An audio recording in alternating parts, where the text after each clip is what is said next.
Estamos de vuelta en 24 minutos, nuestro invitado Alfredo Romero. Estuvimos hablando ya sobre el tema de las cárceles. Ahora quiero que me comentes un poquito, Alfredo, sobre lo que tú plasmaste aquí en tu libro. Bueno, además de este libro, que lo enseño nuevamente, de establecer vivencias o explicar todo lo que yo he vivido en mi asistencia a personas cuyos derechos humanos han sido violados, sobre todo víctimas de la muerte, pues, ¿no? Okay. Y por eso se llama Relatos de Muerte en Vivo, historias reales de una sociedad en crisis. Es un libro que más bien explica cómo la muerte me ha afectado a mí y cómo yo considero que es la conclusión, que esa cultura de muerte que hemos vivido en el país debe transformarse en vida, y eso es una obligación que todos tenemos. Y el hilo conductor, te leo un poco las dos primeras líneas, dice: muchas veces, así comienza, ¿no? Este es el título de La muerte muy cerca, el capítulo 1, dice: muchas veces desperté de un salto, con los ojos aguados de solo imaginar este día. Hoy estoy viviendo esta pesadilla desde adentro, despierto. Ahí yo cuento, empieza el hilo conductor, que es la muerte de mi propio padre. Okay. Y la muerte de mi padre, que es yo cargando la urna, que muere, por cierto, en el 2003, él va haciéndome recordar. ¿Fue por un acto violento? ¿O no, fue una muerte, okay, digamos. Pero desde ahí fue que empieza. Entonces yo cuento todo lo que significa esa muerte para mí, evidentemente en términos de tiempo, no es que esté específicamente establecida con relación a los tiempos de las muertes, pero yo voy explicando la muerte de mi padre en cada capítulo, y de allí parte el recuerdo de la vivencia sobre las otras muertes y cómo las muertes han infectado a mi vida. Y es la pregunta que yo me hacía y que me hice en el libro, ¿cómo llegué yo a la muerte? Porque la muerte llegó a mí por casualidad, cuando yo ni siquiera, para mí eso era algo que yo pensaba. Es decir, ¿por qué entro yo a defender los derechos humanos cuando inclusive antes me parecían algo como que no era tan interesante para mí? No te había afectado como para... Entonces, estas muertes que han vivido, cambia por completo esa burbuja en la que yo vivía de alguna forma como abogado, que ejercía como una persona que estudió en colegio, digamos, por lo menos el colegio Don Bosco Salesiano, después en la Universidad Jesuita, la Universidad Católica, después fui a estudiar otro programa. ¿Es necesario que a alguien le pase algo para que despierte o salga de esa burbuja? No sé si es necesario, pero en este caso, como yo lo viví, ¿cómo te pasó a ti? Fue no solo que me pasó a mí, sino en cada uno de los casos. Por decir el caso de Jesús Mohamed, o el caso de diferentes familias que yo he vivido, de sus situaciones de crímenes, ellos se han convertido en defensores de derechos humanos, defensores de la vida, por esa situación que les planteo. ¿Y tú dejas en el libro alguna reflexión, alguna manera de claro, evitar la muerte? Todos vamos a... Claro, fíjate que, claro, sin llegar al final del libro como tal... Sin contárselo a la gente. Porque sí, pero yo cuento, y en pocas palabras, digo, por leerte una parte, dice: todas las muertes trágicas que he vivido me han servido para vivir cada momento de mi vida con mayor intensidad, y sobre todo para luchar por conquistar la vida y las libertades ciudadanas. Estas muertes que he vivido han servido de enseñanza y de lamentable ejemplo de la crisis que en mi país se vive, crisis de muerte que nos obliga a una necesidad imperiosa de reconquistar la vida.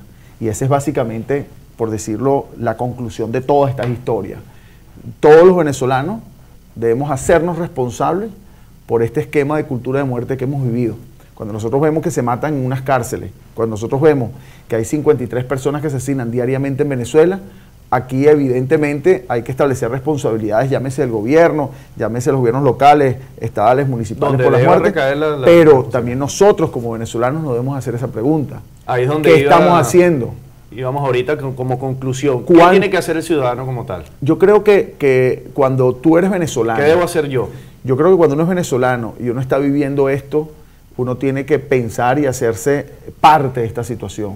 Crear grupos para por lo menos analizar el por qué estamos viviendo esto. Y te digo un ejemplo.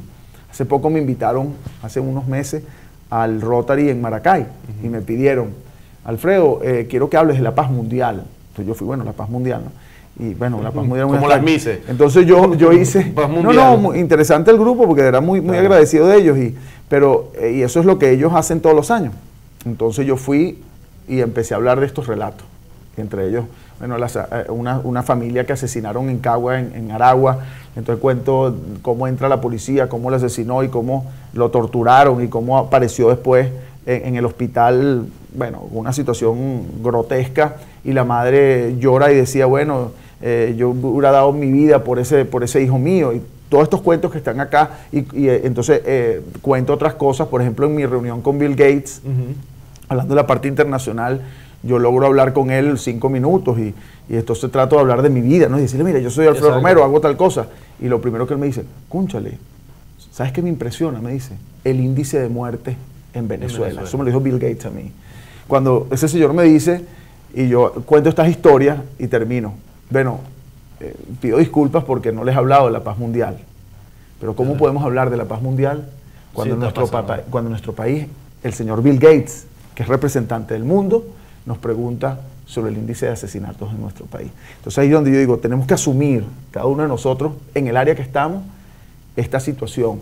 Y tenemos que asumir que tenemos que reconquistar la cultura de vida en nuestro país.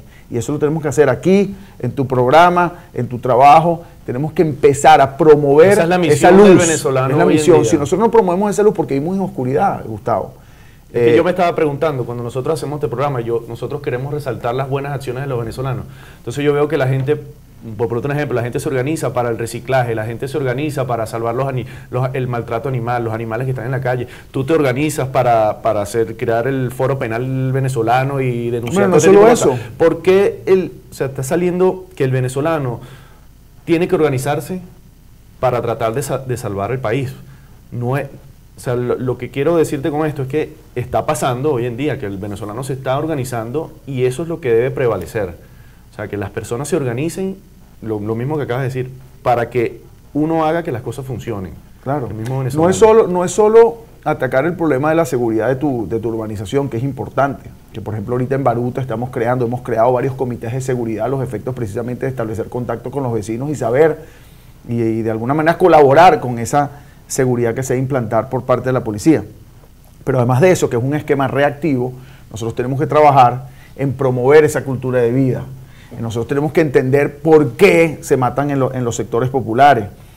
¿Qué está pasando? ¿Qué es lo que está haciendo, por ejemplo, lo que decíamos anteriormente, los muchachos transformadores globales? ¿Qué fue lo que descubrimos allí? Lo que ellos descubrieron en la visita, por cierto, al barrio Las Minitas de Baruta.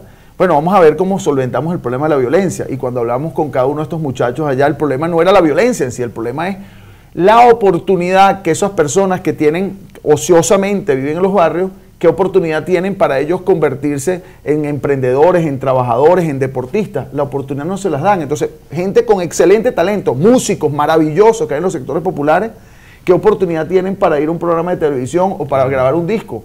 Emprendedores ingeniosos, personas que pueden grabar un video, que pueden ¿qué oportunidad tienen? Entonces tenemos que trabajar y eso lo estamos haciendo, por ejemplo, con este grupo de puntos de encuentro. ¿Cómo logramos hacer para canalizar ese talento y convertirlo en oportunidad? ¿En oportunidad de qué? En oportunidad de vida. Talento para la vida, oportunidad para la vida. Y eso yo creo que debe ser el gran mensaje. Perfecto, Alfredo. Muchas gracias por estar aquí. Gracias. Qué buena intervención. Muchas gracias a ustedes por habernos escuchado. Muy buenas noches.